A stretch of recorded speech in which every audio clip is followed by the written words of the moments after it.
Welcome to Opportunity Minded, a series for enterprise leaders, corporate strategists, and forward thinkers like you who want to drive business growth. Each episode focuses on a distinct strategic approach to help you unlock opportunities with actionable insights. I'm your host, Jessica, a producer at Euromonitor International, and today I'm thrilled to be joined again by Jonny York, who heads up our market strategy practice.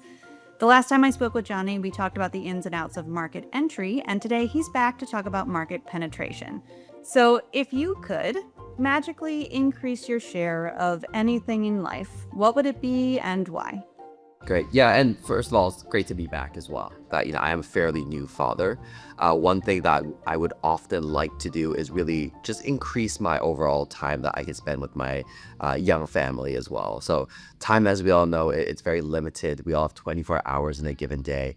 And just being able to understand how to prioritize and how to balance, things like work, personal interests, family time, and really see how we can carve out even more of that family time becomes important. So we start looking a little bit in terms of, what are the critical assessment criteria, if you will. We try to prioritize accordingly in order to sort of increase share, if you will, for time spent with my family. That was very sweet and thought out. And I was just going to say for myself, it's 76-degree days because 77 is too hot and 75 is a little chilly. So your answer was much better.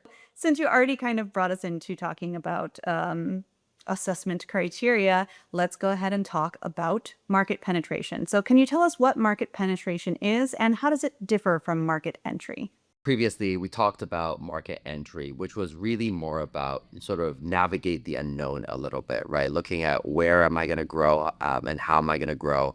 Market penetration is slightly different, not in the sense that it's, not looking at growth, but in the sense that it's really looking to win more within, a given market. And, no matter how big or small a given company is, it's all about sort of increasing your pie, your market share within that given market or product category. What questions keep business leaders up at night when they're starting to look at market share? A lot of times when we help out our clients, it's really more about tracking and understanding what's happening in the market, right?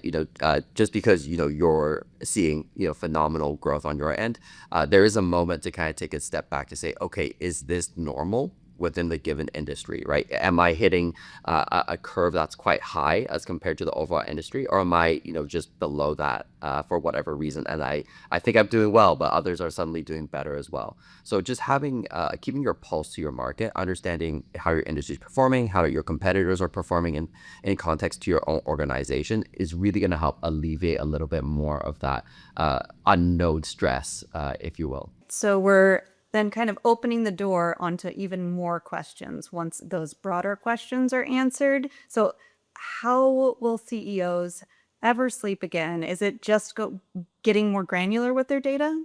I recall speaking to a CEO of a publisher. He's also, sitting on the board of several consumer goods brand. And one thing that he sort of identified is that more often than not, you don't know what you don't know. So, just being able to go a little bit deeper, understand, where we're going to be able to uncover unmet needs, so identify gaps that consumers might have, is really going to help. And the best way to do this is sometimes really looking at more granular data and more granular information and just keeping on top of the market situation that you have in front of you. And when you're taking the pulse of the market, of the industry, does the degree of market fragmentation matter? Market fragmentation really depends on the industry, right? All right. I think numerically speaking, whenever we talk about market fragmentation, it means that, it's essentially a series of companies having a large share of that given market. For a market, for example, like beauty and personal care, there are so many subcategories within it. There's lipstick, there's color cosmetic, there's skincare. It's quite normal for leading brands to only be playing in several of these product types and therefore have a smaller market share. So you might see a series of like 3 to 5% market share who are leaders. And in that context, doesn't mean that they're fragmented, or does that mean that they play in a more niche market segment itself. This is exactly why data comes in a little bit more important, right? Because it's able to give you a little bit more of that precise knowledge towards how you're performing in the context of your product categories or your existing business as compared to others that might be playing the same space. Without that tracking nature, without those numerical indicators that you're seeing growth, or if you're seeing decline, if you're having higher market share, it's very difficult for you to have tactical decisions towards what is the clear next step for you. And that's what we've been able to support a lot of our clients to do, to really get into the nitty gritty. So getting into the nitty gritty is probably what brings most of our listeners and our audience here today. So I'd like to talk about that. And I prepared a visual aid to help us out in this conversation. Jonny, can you please explain my visual aid? Yeah, absolutely. I think, superficially and just surface levelly looking at it, it is basically 4 Ps in a pod. But I believe you're also alluding to a framework that's called the 4 Ps itself, which really stand for price, product, promotion, as well as place. And this is key components that you'd really consider, like you said, in a market penetration strategy. So I think, if we're talking very specifically about each of those Ps in that context of market penetration, price really just talks about the overall price points in terms of the product categories. There's more to share on that in terms of how that might link towards the brand equity and positioning.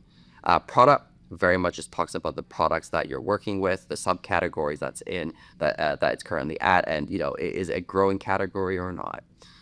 Whenever we talk about promotion, we talk about really more so about how you communicate your value proposition of your products to your consumers.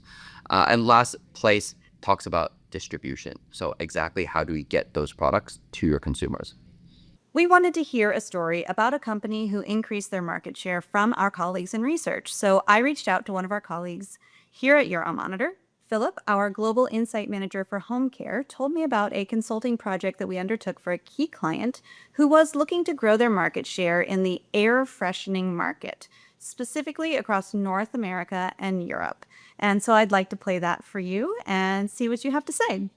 We always say, a product should never really be this stationary thing, right? It should always be evolving based on how consumers are behaving, how they're shopping, how they're ultimately using products. So for our client, this meant pretty much exploring beyond traditional air fresheners. Yeah, we saw a significant trend.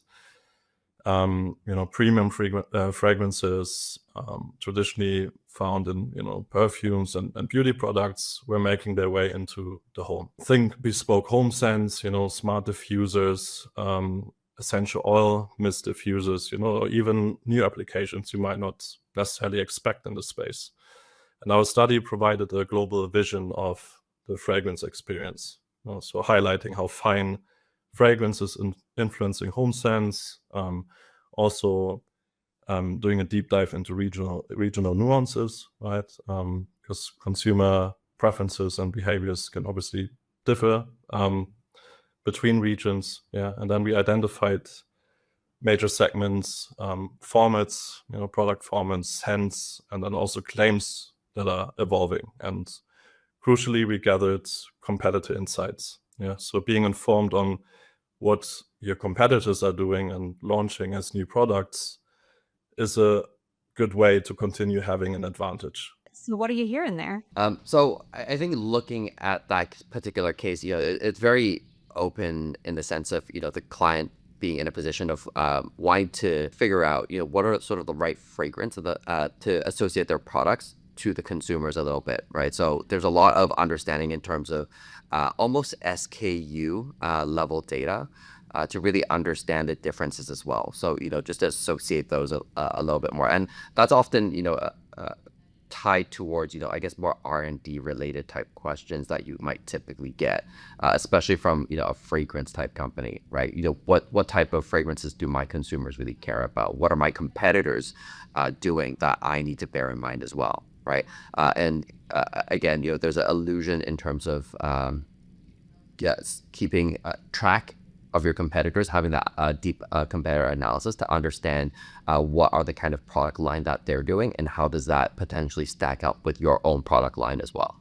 I thought it was interesting how he talked about looking at adjacent categories as well. Is that something that's pretty common? Yeah, absolutely. So again, that often goes a little bit side by side in terms of identifying the opportunities that might be present as well. And that's something that, when you're doing deeper market penetration, when you're tracking on that market, you're often able to get indicators as to, okay, how are adjacent markets performing as well? What tracking studies do great, they're great at giving indicators of where future opportunities might be. So I would advise, perhaps on that category, there's a level of due diligence that still needs to be done. All right, well, let's move on to the next one. Our client understood that pricing strategy goes hand in hand with products as well, right? It goes with how you want to package your product, how you want to position your product, and so on and so forth. Yeah, so we help them analyze the pricing of key players within both home care and beauty, examining their offers, and then also how they position their products. Yeah, and obviously, depending on your products, you might want to beat competitors in price with an okay product, that would appeal more to consumers that have a relatively high price sensitivity, or you go for a more premium pricing to reflect your brand equity. Yeah, for our clients with the interest in premium fragrances, this often meant exploring strategies for premium pricing that aligned with the perceived value of these sophisticated innovations and new offerings. Yeah. So we also consider price sensitivity. Your consumers are often quite price sensitive nowadays, but value depends on the consumer, right? Just because it's cheap doesn't mean it's high value. And our goal was to help them define pricing strategies that resonated with consumer perception of value, especially in the emerging premium segment. What are we hearing about pricing? It sounds like it's all very interconnected here. Yeah, definitely. The four Ps are in nature very interconnected, but I feel price ever more so is also quite connected to a larger brand equity story there as well.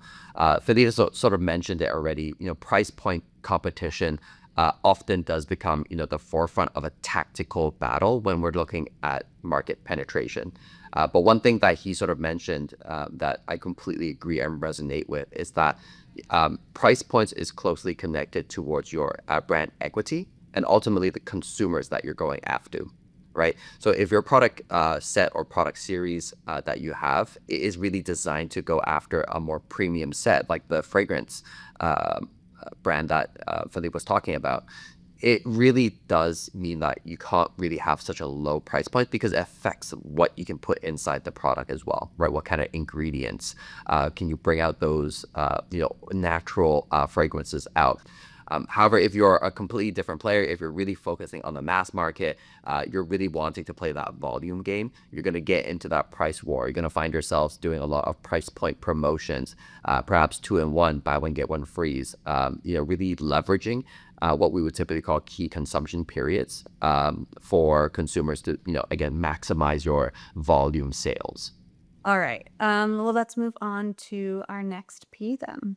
And when we move on to promotion, this is where marketing strategies come alive. So we looked at what kind of marketing channels are your competitors using to kind of gain top of mind awareness. But it wasn't just about where others advertise. It was also about ensuring your marketing messages connect with the right consumer groups, right? So our study identified key consumer trends and lifestyle changes driving the home fragrance evolution. And this allowed our client to craft targeted marketing messages that resonated with consumers, seeking a more elevated and personalized fragrance experience in their homes. We also explored how home care companies are briefing fragrance houses and partners for their product development, giving our client insights into the creative and promotional pipeline of the industry. So as Philip was talking about promotion, again, a lot of things sort of resonated with me as well. It's really about that communication and making sure that whatever is communicated is really resonating with consumers as a whole. So this unlocks a degree of better understanding your consumers. And again, Philippe sort of alluded to the fact of understanding how, home fragrances are shifting, their consumers' behavior towards those are shifting. Understanding what are the priorities for your consumer segment allow you to better communicate that value proposition within your marketing communication channels, right? So whether that's the choice of eventually going to social media or using out-of-home advertising, so on and so forth, that's really a decision the company needs to make, and also having an assessment as to how your competitors are communicating that message to consumers as well does help you navigate a little bit better as to the best shape and form to communicate the proposition that you have in place to your consumers. For our clients, understanding distribution channels was crucial. So is it through supermarkets? Is it through department stores? Are we going through retail specialists? And this information informs your distribution strategy at the end of the day, right? While supermarkets might generate significant revenue, our analysis supported by our comprehensive data, our internal tools, help them realize that specialist retailers are a missed opportunity for premium home fragrances. Yeah, so this meant tapping into new channels and adapting to change. And we identified examples of emerging fragrance players and new technologies, many of which are finding success outside traditional retail environments. Yeah, and our insights helped our client to build a robust distribution strategy that reached consumers where they were increasingly looking for premium home scenting products, whether in specialized boutiques or online or even through unique subscription models. So our consulting project provided our key client with a comprehensive global vision of home fragrances. All right, so place as distribution. For a new product category that this fragrance company is really looking to further penetrate into, it means exploring some of the distribution channels that they may not necessarily be most familiar with. But in the case, you still need to have a good awareness on how these products are typically distributed in the market, especially for the premium type branding that you're looking for as well. So, whether specialist shops are going to be in missed opportunities, there's also a consideration as to your existing channels of distribution. Is there synergies that we can also create off the back of that? All that is important. And again, if we're looking at all four of these P's together, they're all intricately tied together. They're all intricately tied towards, the brand positioning, the equity story, the value proposition that you're trying to communicate to your consumer segments. And ultimately, all that information is really going to help deepen that market penetration. Right, so it's a bit more granular on every element that we've talked about, a lot of very tactical types of insights that you really need in order to arm your teams, whether that's marketing, whether that's sales, with a better understanding as to how are we going to go to market with this product and how are we going to get even closer to our consumer groups. Thank you to Philip. We are going to take a quick break. And when we come back, Jonny will unpack some common misconceptions and pitfalls that businesses can avoid. Then we're going to play a game where Jonny is going to test my knowledge about market shares. Significant shifts in U.S. policies have the potential to undermine global economic growth, affect consumer sentiment, risk higher prices, and disrupt production and distribution networks. But for businesses ready to adapt, opportunities will arise. Bookmark our Trump Policies Hub at Euromonitor.com. With tools, expert advice, and data-driven perspectives, we'll help you navigate the shifting trade landscape with confidence.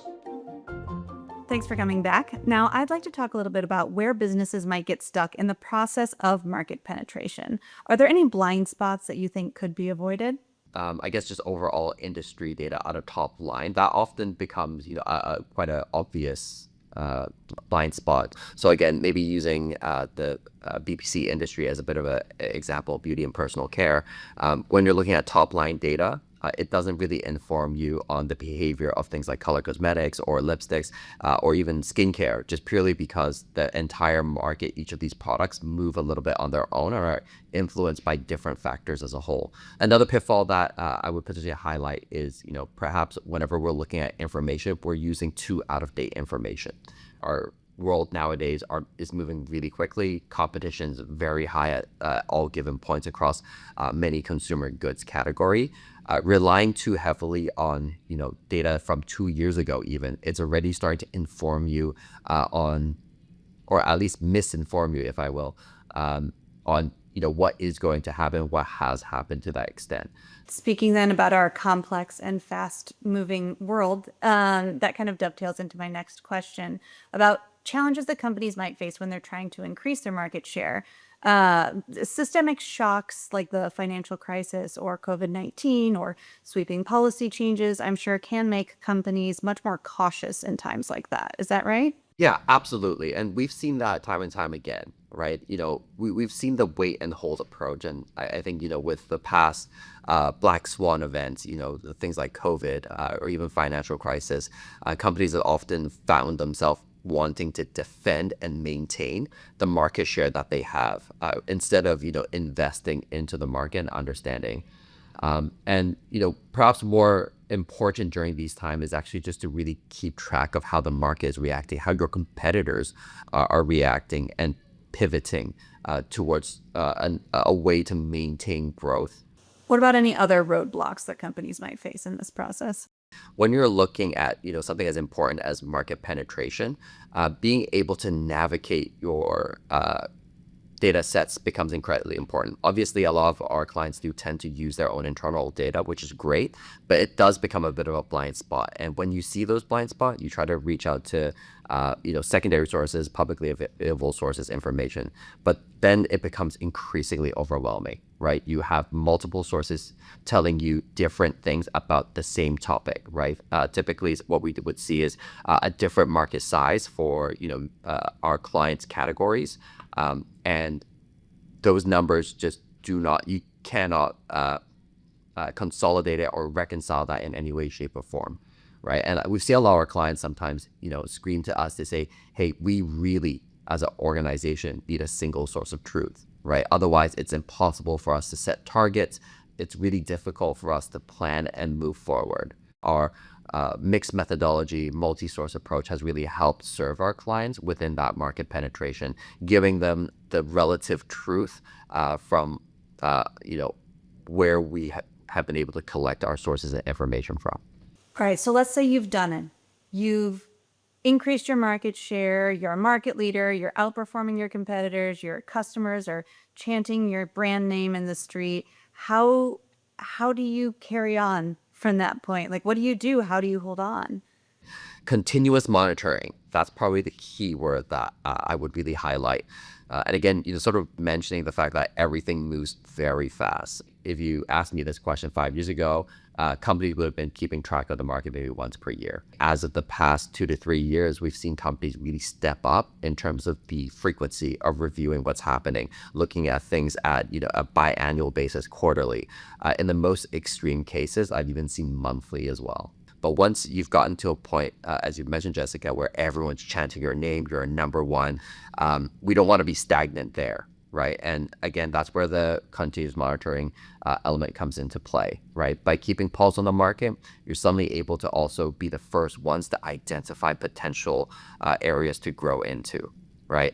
And I think it does pull us a little bit full circle to go back into the market entry topic that we talked a little bit previously as well, right? Market entry, it was really more about looking for the right opportunities, validating it, and prioritizing the investments accordingly, and then planning the way to get into that market. Market penetration talks about really winning in that given market, right? And once you reach that stagnant pace again, you then will find yourself in the space of, okay, I need to, perhaps, go back to the concepts of that, looking for opportunities and growth potentials and arrive us a little bit more towards that market entry side of things. So once someone's done listening to this episode of market penetration, if they're following the formula, they need to go back and listen to our market entry episode again. Well, I would say so, right? It's a good refresher. Let's put it that way. Just keep going in cycles. The market, market really fluctuates, I would say, and I think, again, leaders really need to, be in the forefront and think about these strategies. Different roles and functions might look at this a little bit differently. A CEO or strategy function executive, we might be looking this at a longer time span. We might be looking this like every 3 to 5 years, right? But if I'm a product manager or if I'm a brand manager, the way of how I'm thinking about this, it's in much smaller magnitude. I might be looking at, okay, what's my marketing cycle in that plan in that given year to increase sales, right? And again, these all work towards the same, I would say, planning process that comes into play, but they just run in different timelines and magnitudes. A good example was back in 2010s, right? When Apple and Microsoft were really more in the spotlight and heights of their competition, we really did see, both sides of the organization have hero products that come through the years. Whenever, Microsoft would sort of be in the spotlight for that given year, the Apple execs would often, imply that, it's good for Microsoft, but we'll get them next round. It's really a continual cycle. Well, speaking of competition, it is time to do a little bit of a game to mix things up. So, inspired by our discussion about becoming market leaders, Jonny will show us a stat for how much market share the top 5 brands capture across certain categories in different geographies based on data from Passport. And I'll have to guess whether those brands actually have more or less. Jonny, can you tell me what data we will be looking at today? So we'll be exploring a few categories today. The first one, we're going to be looking at color cosmetics in Japan, followed by color cosmetics in South Africa. We're also going to explore some dishwashers in Australia, as well as Spain. And we'll look at homewares in US and Brazil, and we'll sort of wrap up maybe with passenger cars in Germany. A new car? Wow. Well, if you haven't guessed it by now, the game is called More or Less. It's usually played as a progressive game, meaning I have to guess correctly on each question to move on to the next, but Marissa already pulled all of this data and I refuse to let it go to waste. But if I do get them all right, I believe, just like Jonny said, I will get a new car. So, Jonny, are you ready? I'm absolutely ready. The bigger question is, are you ready, Jessica? We'll see. Let's start with the first one. Top 5 brands in color cosmetic in Japan. We currently have a number 30%. Do you think that the top 5 brands added in accumulation exceeds or is less than that 30% market share? I think it's, oh boy. So I know that there are some really big brands that are like international brands, but I think that there are also a lot of brands. So my gut is that it's a fragmented market, and so it's going to be less. Yep, that's absolutely true. The top 5 brands actually only account for 23% of the color cosmetic market in Japan. All of my lotions that I put on my face are finally paying off. Okay, what do we got next? Let's jump into the next one, color cosmetic in South Africa. We're going to continue using that 30% benchmark. Do you believe that the top 5 brands account for more or less than 30% of market share? I'm gonna say more. There's just like a couple of big brands in South Africa. Once again, you've got it right, Jessica. It is more, and I think it's largely accounting for the larger international brands that have really made their footprint within South Africa for color cosmetics. Who knew this would be my specialty? All right, let's move to a different category and a different market. For the top 5 brands for dishwashers in Australia, I currently have a number, 60%. Do you believe the top 5 brands are more or less than this number? Gosh. I'm gonna say it's more. It feels like it's such a big number that I want to say more. All right, your final answer, I'm guessing. Well, yes, it's my final answer. Well, good that you stuck with it. It is more. Again, dishwashers are actually surprisingly consolidated in Australia. Again, a lot of international players really have their foothold in Australia. Now, if we look at a different market though, let's say dishwashers in Spain. Again, I'm going to use 60% as that benchmark. Do you believe that it's going to be more or less than 60% for the top 5 brands for dishwashers in Spain? I know that in general, Spanish culture is eating out a lot, and a lot of people don't have big kitchens. So maybe they don't have dishwashers. So there'd be like a lot of brands like trying to compete in this space. So I'm going to say it's less. The answer is actually less, but not by a huge amount. It's actually 58% market share that the top 5 players do play for. Now, even though maybe on a volume standpoint, Spain may not necessarily have as much, even for households that have dishwashers, they typically might go for those larger international brands as well. So a fun fact for all. Right, let's move on. Now we're switching up categories once again. This time we're talking about homewares. So this one's homewares in the US, right? And I have the magic number of 20%. Do you believe that the top 5 brands account for more or less than 20% market share? Less. Because I don't know what all of homewares is. I should know this, but I don't. And there's lots of people who sell homewares. And you're right. It's actually less, 14%. Once again. So again, I think it just alludes to the fact that, within homewares, there's a lot of subcategories within it, right? So even with top 5 leading players, they may not necessarily be able to account for a vast majority. So quite different to the dynamics of something like a dishwasher. Now let's compare that with homewares in Brazil. Top 5 brands of homeware brands in Brazil, are they going to hold more or less than 20%? I'm going to say less again. Am I going to break my streak? The answer this time, it's actually more. 34% of market share for these top 5 brands. And again, this one's slightly different. Brazil does have a lot of home manufacturers for homewares as well. So we actually see a little bit more local brands coming into play and locking in their footprint in the mix as well. Well, then if I lost that one, I wouldn't technically be playing for the car, but we're going to do it anyways. Okay, in that case, let's keep going with the cars then. So the last one is passenger cars in Germany. So do you believe the top 5 brands for passenger cars in Germany, do they account for more or less than 70% market share? I mean, BMW. So I'm going to say more. So the answer is actually less, 52%. No, I think I'm when not you going to win a Beamer. Exactly, a lot of European brands there, nonetheless. So again, a little bit more fragmented than what we would have, but it's still at 52%. So it's still quite a consolidated market. Well, I didn't win the car, but this has been extremely informative. I didn't know that I knew so much. So I appreciate that. Before we go, if you could give one piece of advice to a company trying to improve their market penetration strategy, what would it be? I'm probably going to loop a few advices into one big advice, but the key one here is really to make sure that you're keeping up to date with the market, with information that's relevant to you and that's also updated. Right. Again, I think we've seen too many companies sometimes rely on too historical information or information that might not be apple to apple comparison with them, which makes it very difficult to plan.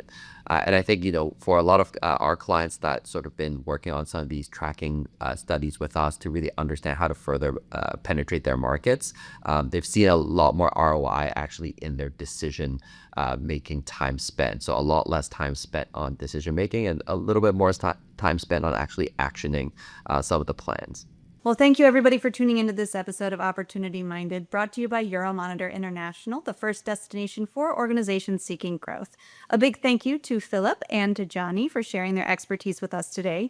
Jonny, where can people get in touch with you? Feel free to find me on LinkedIn, Jonathan York, as it sounds. Otherwise, always feel free to talk with your Euromonitor account managers. I'm sure they're happy to connect us together as well. Stay connected with us on social media or visit our website to explore more resources and join our community. Until next time, stay opportunity minded. I would say peas in the pod. But how many? 4 peas in a pod, very specifically.